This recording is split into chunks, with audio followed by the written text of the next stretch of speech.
ريحته زهرة تقريبا. ريحه الباربيكيو عاليه قوي فيه. هو تحسه فاهيتا كده شوية، قالب على فاهيتا شوية. خلينا ندوق ونشوف. بسم الله.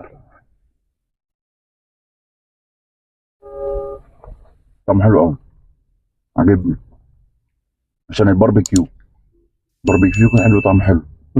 والله انا شايف ان هو فعلا فاهيتا، بس انا بالنسبه لي ما بحبش قوي الباربيكيو يبقى طاغي. بس انا بحب الاكل اللي بيبقى فيه صوصات. انا شايف ان ده يعني لذيذ، الفراخ طعمها باين بس الصوص اللي هو اللي محليها اكتر. ده الطبيعي طبعا ان اي صوص يبقى محليها. يعني هو حلو كساندوتش، هو حلو، لكن انا بالنسبه لي ده ذوقي الشخصي، مش من عشاق قوي الباربيكيو لما يبقى كتير في الساندوتش. بالظبط.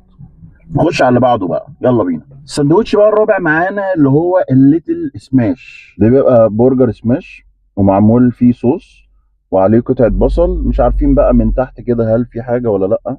شايف حاجة